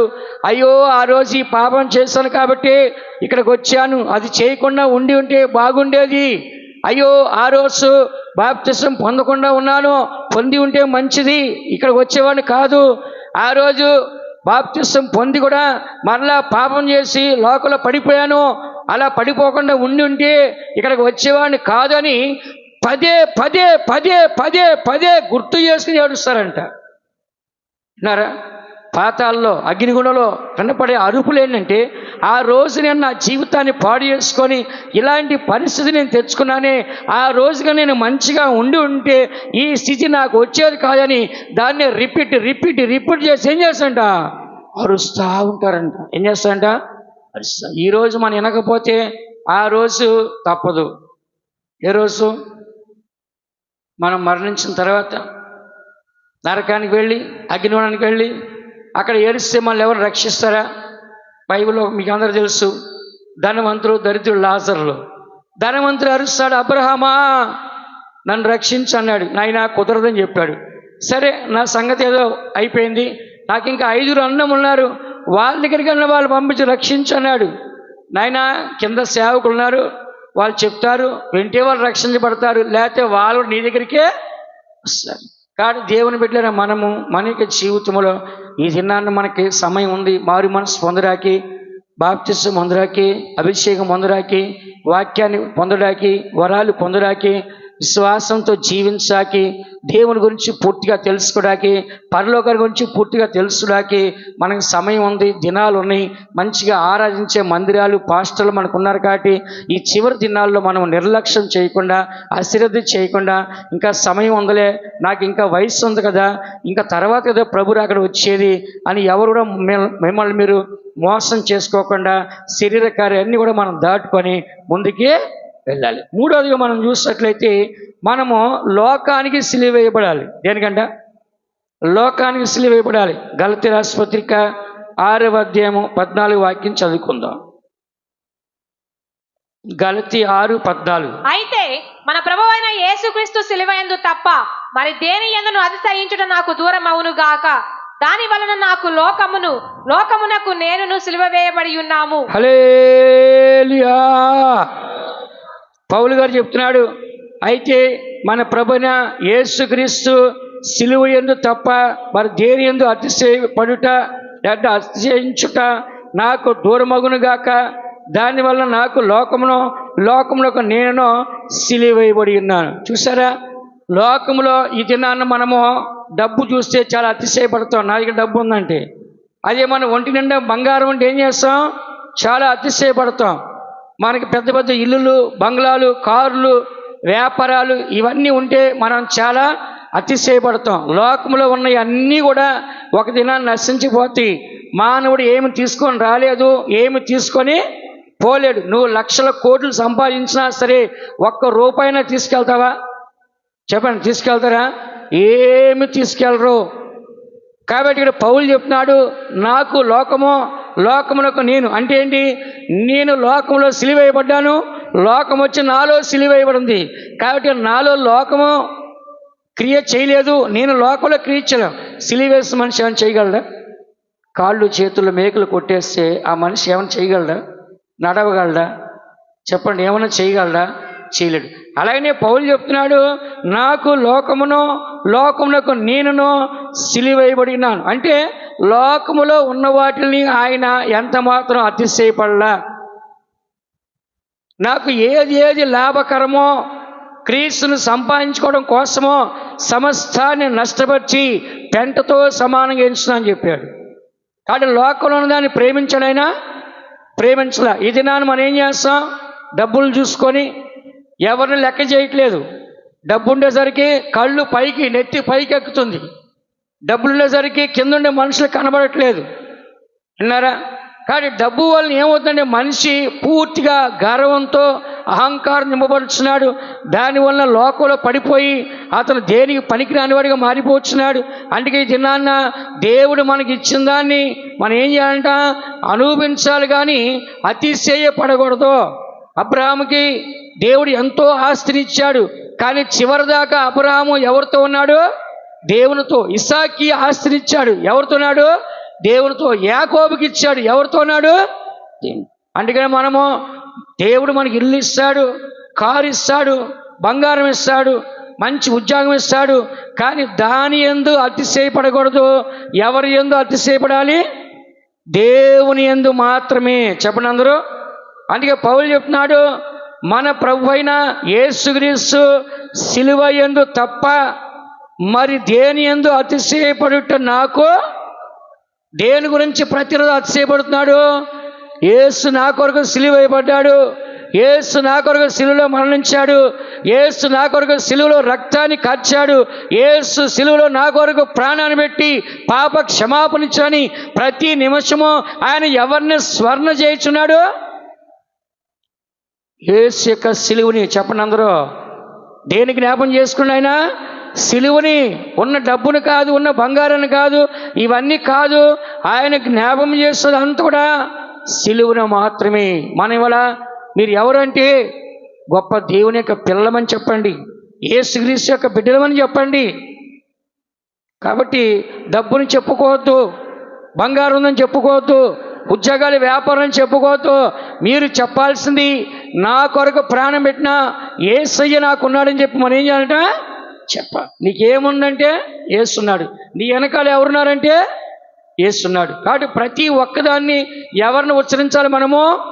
పౌలు గారు ఎవరిని ఉచ్చరించాడు? అందుకనే 1 కొరింథీ రాసిన పత్రిక 7వ అధ్యాయం 31వ వాక్యం మీరు చదివితే, 1 కొరింథీ 7:31 మనం చదువుచున్నాం. ఈ లోకము అనుభవించు వారు అమితముగా అనుభవింపబడుతూ ఉండవలేను, ఏలయనగా ఈ లోకపు నటన గతించుచున్నది.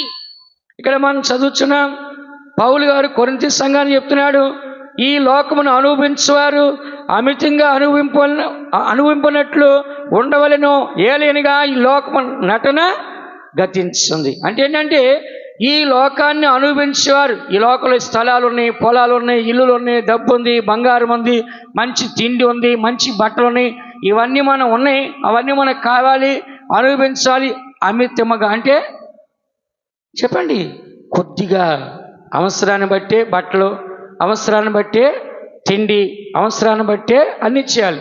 కొంతమంది ఏం చేస్తారు, ఫ్రీగా భోజనం వచ్చిందని చెప్పి ఇంత తింటున్నారు.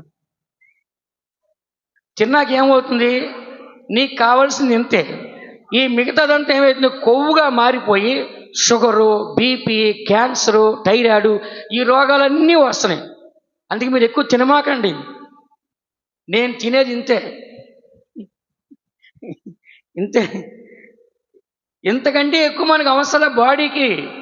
మనం ఏంటంటే ఇంత లావు కనపడాలి, బొగ్గల బూరిలాగా ఉబ్బిపోవాలి, నన్ను చూసి అందరూ లాగా ఉండిపోవాలి అని చెప్పి తింటున్నారా?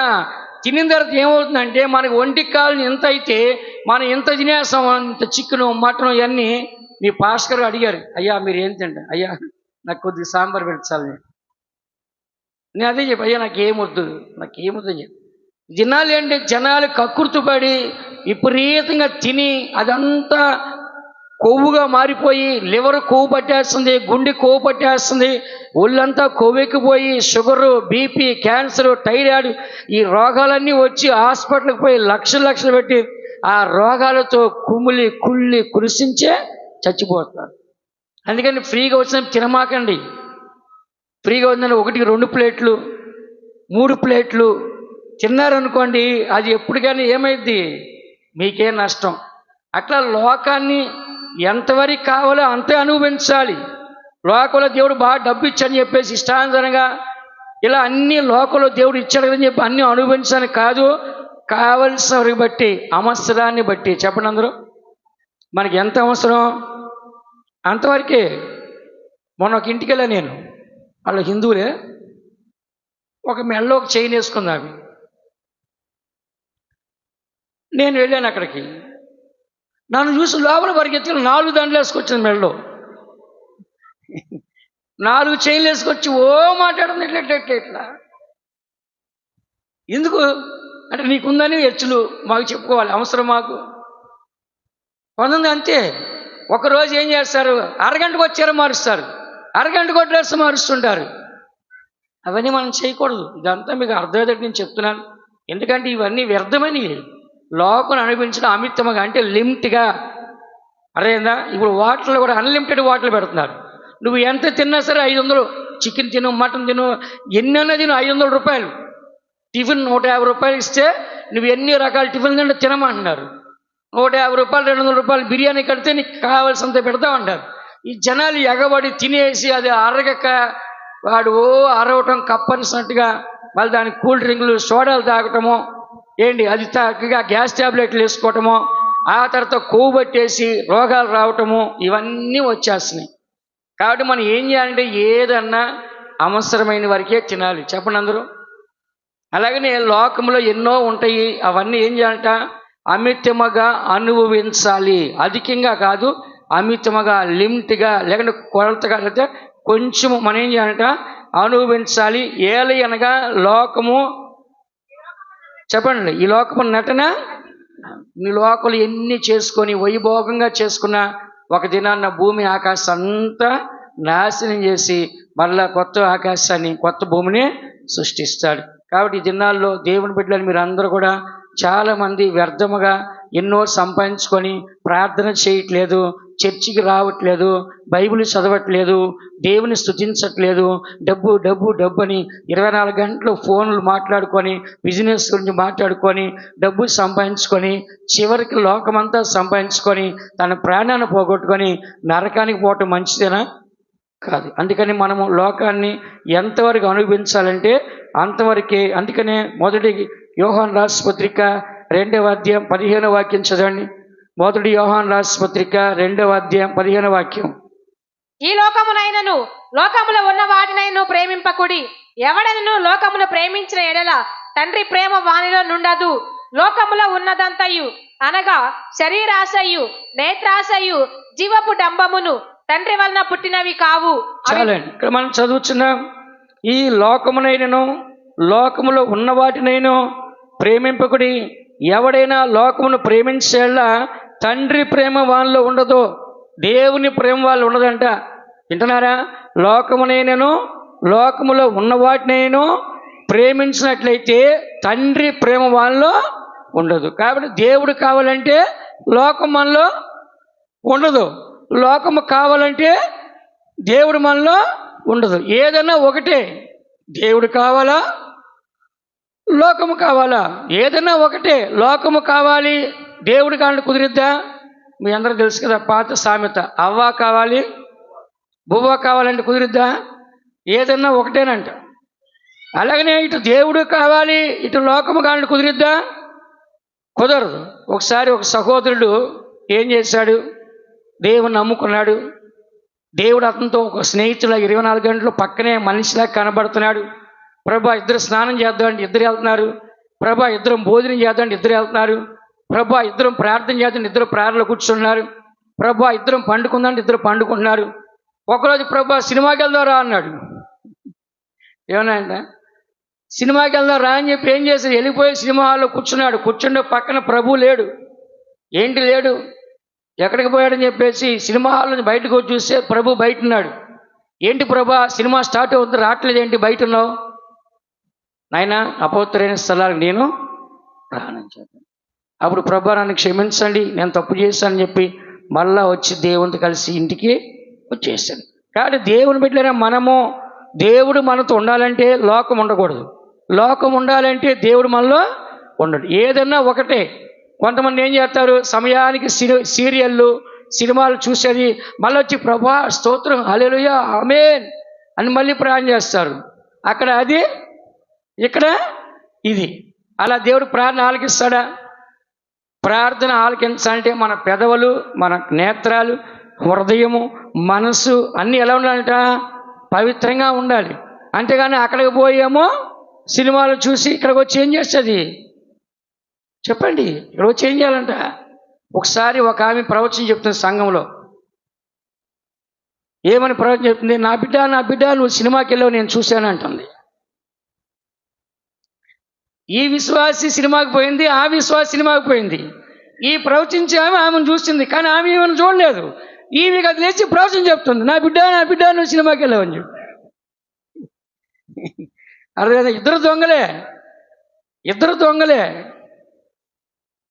ఇలాంటి దొంగ మాట్లాడతారు కొంతమంది. విన్నారా? దేవుణ్ణి అడ్డం పెట్టుకొని ఏదో పెద్ద పవిత్రులాగా వాళ్ళేదో అపవిత్రులాగా వీళ్ళు చేసే పనులు. కాబట్టి ఆ ప్రవచనం వినగానే మనకు అర్థమైపోయింది. అవన్నీ కూడా దేవుడు సంఘంలో మాట్లాడతాడా? సంఘ క్షేమాభివృద్ధి కొరకు మాట్లాడతాడు ప్రవచనం అంటే. విన్నారా? నువ్వు తప్పు చేస్తే దేవుడు రాత్రికి స్వరం ద్వారా మాట్లాడతాడు, లేకుంటే కళ ద్వారా మాట్లాడతాడు. నీకు దేవుడు బయలుపరుస్తాడు, తప్పు చేస్తే నీకు నాశనం రాబోతుంది జాగ్రత్త అంటాడు. అప్పుడే మనకి దడబుట్టేసి భయం వచ్చేసి ప్రభువుని క్షమించంగా చేయను అంటాం మనం.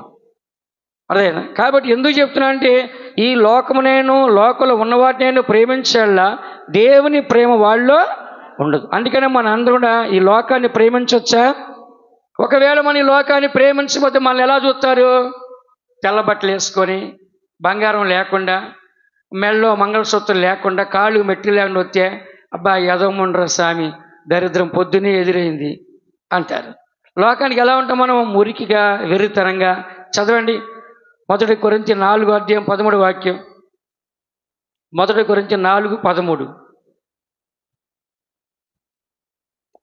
దూషింపబడియు బతిమాలు కొనుచున్నాము, లోకమునకు మురికిగాను అందరికీ పెంటగాను ఇప్పటి వరకు ఎంచబడి ఉన్నాము. పౌలు చెప్తున్నాడు, దూషింపబడి బతిమాలు కొంటున్నాము అందరినీ, లోకమునకు మురికిగాను అందరికీ పెంటగా కనబడుతున్నాం.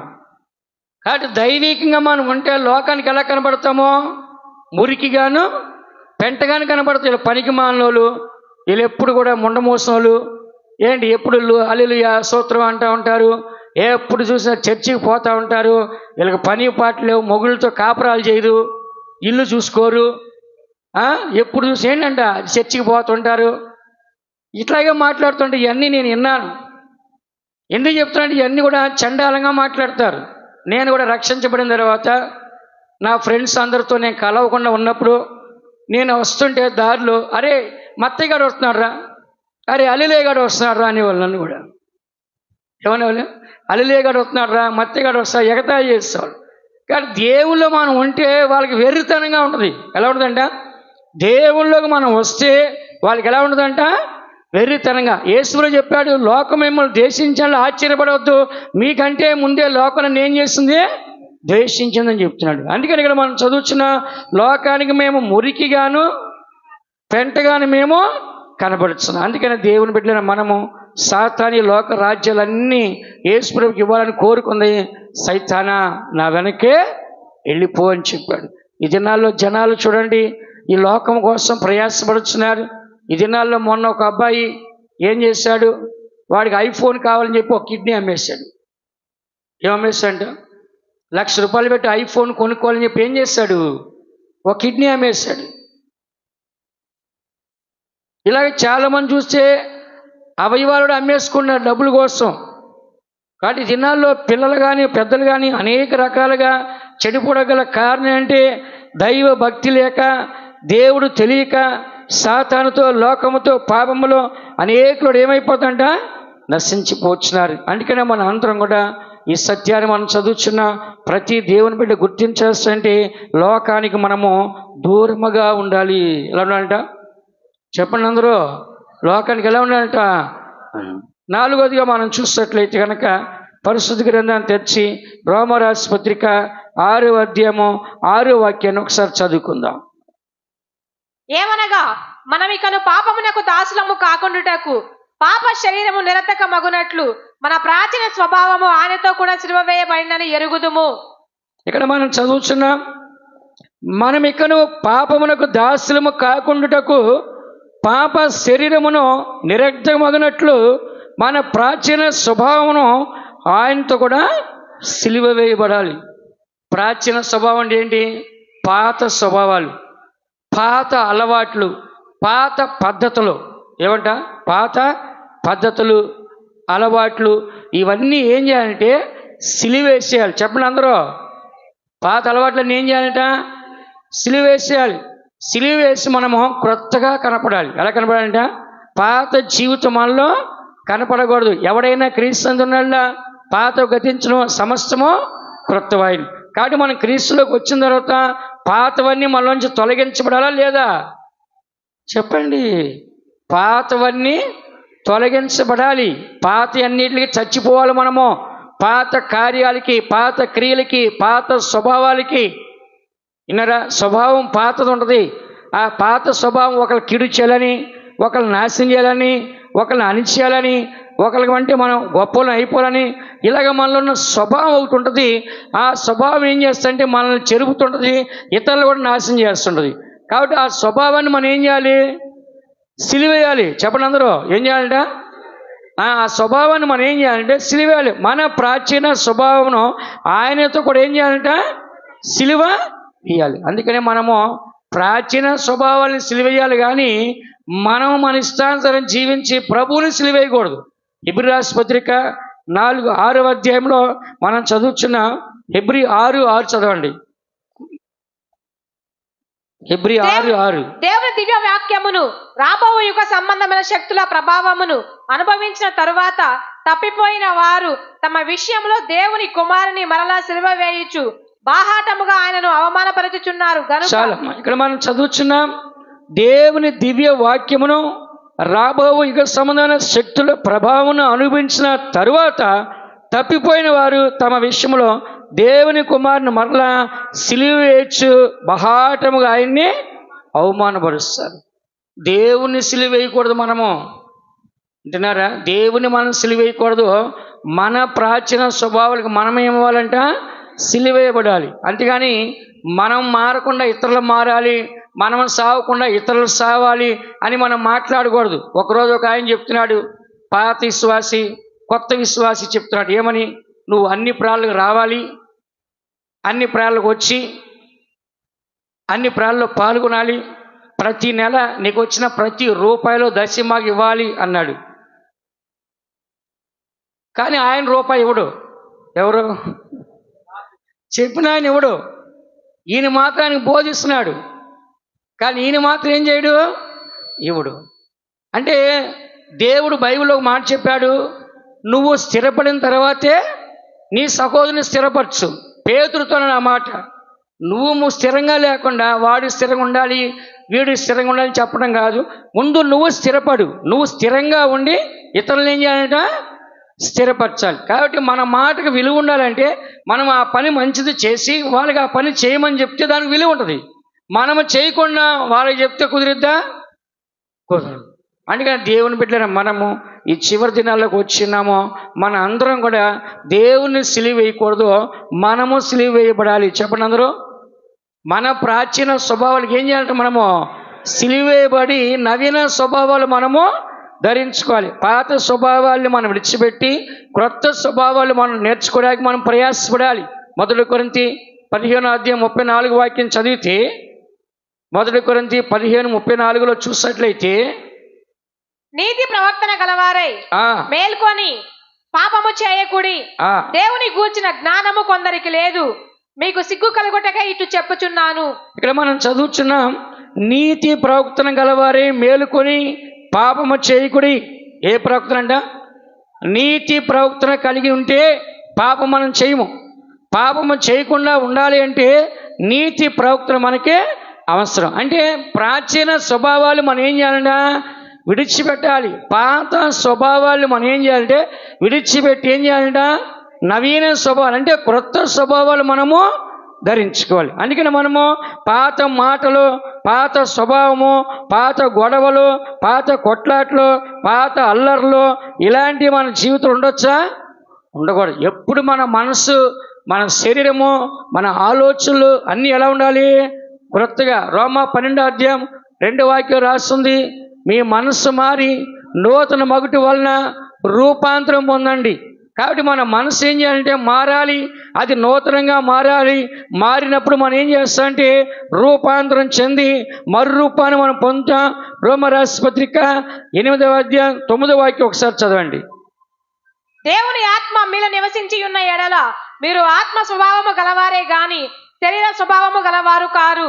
ఎవడైనను క్రీస్తు ఆత్మ లేని వాడైతే, దేవుని ఆత్మ మీలో ఉన్నట్లయితే ఆత్మ స్వభావం గలవారే కానీ శరీర స్వభావం గలవారు కాదు. ఇప్పుడు మన స్వభావాలన్నీ మారాలంటే మనలో ఎవరు రావాలి?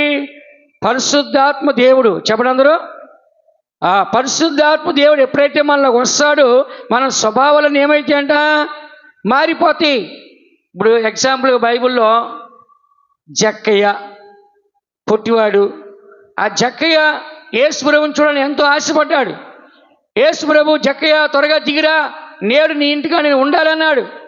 పరిగెత్తుకుని వచ్చాడు, తీసుకెళ్ళాడు. యేసు ప్రభుని చూశాడు. యేసు ప్రభుని చూడగానే అతని స్వభావం మారిపోయింది. ప్రభువా, నేను ఎవరి యొద్ద అయితే అన్యాయంగా తీసుకున్నానో వాళ్ళకి 4 అంతలు ఇచ్చేస్తానో, మిగిలిన దాంట్లో సగం ఆస్తి బీదలకే. ఆయన ఎవరు మార్చారు? ఆయన ఎవరు మార్చారు చెప్పండి? ఆయనే మార్చుకున్నాడు. ఎవరిని చూసి మార్చుకున్నాడు? యేసు ప్రభుని చూసి. చెప్పండి అందరూ. ఎవరిని చూస్తాంట? యేసు ప్రభుని చూసి ఏం చేస్తాంట? సమరయ స్త్రీ కూడా ఎవరిని చూసి మారిందామి? యేసు ప్రభుని చూసి మారిపోయింది. నువ్వు నిజమైన ప్రవక్తవి అని చెప్పి వెంటనే దాన్ని ఏం చేస్తుందంట? మార్చుకుంది. కాబట్టి మీ పాస్టర్ గారు 100 ప్రసంగాలు చేసినా మీ స్వభావం మారదు. లేకపోతే నేను 100 ప్రసంగాలు చేసే స్వభావం మారదు. అది ఎవరు మార్చుకోవాలి? మనమే మార్చుకోవాలి. ఒక తాగుబోతోని రోజు తిట్టు కొట్టు, వాడు మారు. వాడి స్వభావం ఎవరు మార్చుకోవాలి? వాడే మార్చుకోవాలి. నేను నెల్లూరులో ట్రైన్ ఎక్కేటప్పుడు ట్రైన్ వస్తూ ఉంది. ఒకడు తాగేసి పడిపోయినాడు. వాడిని భార్య లేపుతా ఉంది. వాడు సోయి లేకుండా ఊగుతున్నాడు. ఇక చూసి ఆమె పెట్టి అని కొడుతున్నాడు. చెంపలు పగిలిపోతున్నాయి. అయిన వాడికి మొత్తం ఇంకా దిగట్లేదు. వాడికి ట్రైన్ వచ్చేస్తుంది. ఇంత మూటలు లగేజ్ ఉంది, ఇప్పుడు ఎక్కాలి. వాడు చూస్తే ఏమేడు ఫుల్ తాగిపడి కొడతా ఉంది. నేను సంతోషపడ్డా, కొట్టాలి వాడిని. వాడు మారడు. ఇప్పుడు ప్రయాణం చేయాలి, పక్కన భార్య ఉంది, లగేజ్ ఉంది, పిల్లలు ఉన్నారు. అది బుద్ధి ఉందా వాడికి కొంచెమన్నా? ఈ దినాల్లో వాళ్ళ స్వభావం ఎవరు మార్చుకోవాలి? మీరే మార్చుకోవాలి. ఎవరి స్వభావం మారండి వాళ్ళే మార్చుకోవాలి. పాస్టర్ గారు చెప్పినంతసేపు మీకు ఏమనిపిస్తుంది? షాప్ మీద కూర్చున్నప్పుడు బాగా చెప్పారు, నిజంగా ఇలా ఉంటే నీకు బాగుంటుంది, ఓకే నేను ఇలా మారిపోవాలని ఇంటికి వెళ్తారు. మళ్ళీ పాత అలవాట్లే. ఆ టైంలో అనిపిస్తుంది, చాలా ఇంట్రెస్ట్గా అనిపిస్తుంది. తర్వాత అది ఉండదు. అందుకనే మన స్వభావాన్ని ఎవరు మార్చుకోవాలి చెప్పండి అందరూ? మన స్వభావాన్ని ఎవరు మార్చుకోవాలి? మనమే మార్చుకోవాలి. ప్రభా మారు మనసు పొందాలని ఒక ఆలోచన మనకు ఉండాలి. పేతురు గారు ప్రసంగం చేశాడు. 3000 మంది ఒకేసారి వచ్చి, పేతురు గారు మేము ఏం చేయాలి? మీ ప్రసంగం విన్నా బాగుంది, ఇప్పుడు మా జీవితం మారాలంటే ఏం చేయాలి? మారి మనసు పొంది బాప్తిస్మం పొందండి, పరిశుద్ధాత్మ అభిషేకము పొందాలి. అది ఎవరు మార్చుకున్నారు చెప్పండి? వాళ్ళే మార్చుకున్నారు. అందుకని చర్చికి వచ్చే మనము ఒక్కొక్క అలవాటుని, ఒక్కొక్క చెడు కార్యాన్ని మనమే మానుకుంటూ రావాలి. ఏం చేయాలంట? మనం ఏం చేయాలంట? మానుకుంటూ. ఎవరో వచ్చి మారుస్తారు, ఎవరో వచ్చి మనం తీసేస్తారు అనుకోవడం కాదు.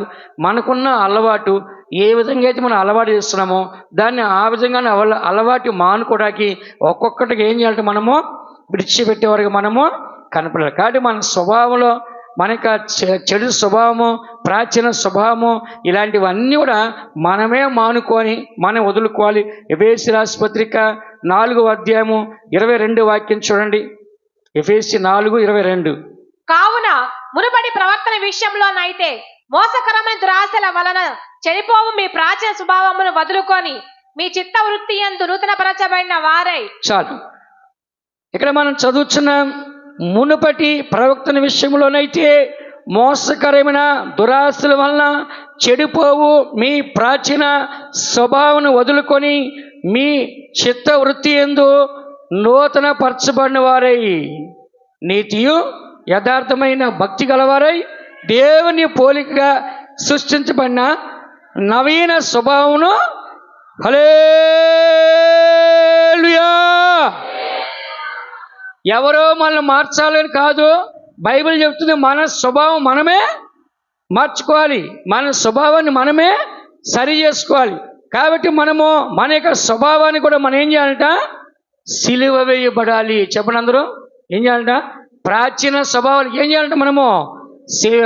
పాత అలవాట్లు ఉంటాయి, చిట్టి అలవాట్లు, అబద్ధాడి అలవాట్లు, బూతు మాట్లాడే అలవాట్లు, ఇతరులను నిందించడం, ఇతరులు దూషించడం, ఇతరులను చెడ్డగా మాట్లాడడం, ఇతరులను మోసం చేయటం, ఇలాంటి దుర్మార్గపు అలవాట్లు ఏదైతే ఉంటుందో అవన్నీ పాత స్వభావాలు.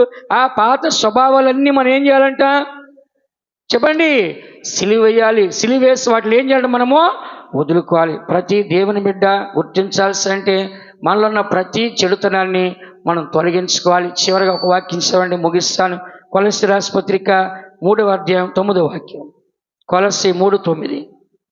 ఒకరితో ఒకడు అబద్ధమాడకుడి, ఏలయనగా ప్రాచీన స్వభావమును దాని క్రియలతో కూడా మీరు పరిత్యజించి జ్ఞానము కలుగు నిమిత్తము దానిని సృష్టించిన వాని పోలిక చొప్పున నూతన పరచబడుచున్న నవీన స్వభావమును ధరించుకొని ఉన్నారు. హల్లెలూయా. ఒకరితో ఒకడు అబద్ధమాడకుడి, ఏలి అనగా ప్రాచీన స్వభావమును దాని క్రియలతో కూడా మీరు పరిత్యజించి అంటే విడిచిపెట్టి జ్ఞానము కలుగు నిమిత్తం దానిని సృష్టించిన వాని పోలిక చొప్పున నూతన పరచబడుచున్న నవీన స్వభావమును ధరించుకుని ఉన్నారు. కాబట్టి మనము ఎల్లప్పుడూ కూడా మన ప్రాచీన స్వభావం కూడా సిలువ వేసి నవీన స్వభావం కలిగి ఉండాలి. దేవుని బిడ్డలను మనము ఎన్ని విషయాలు విన్నాం? మనము 4. ఒకటి, మనము క్రీస్తుతో కూడా సిలువ వేయబడాలి. రెండోది, శరీర సంబంధులు, శరీర కార్యాలు ఏం చేయాలంట? సిలువేయాలి. మూడోది, లోకంతో సిలువేయాలి. 4వది, ప్రాచీన స్వభావాలకి ఏం చేయాలి? సిలువ. అందరూ మోకరించి కళ్ళు మూసుకోండి.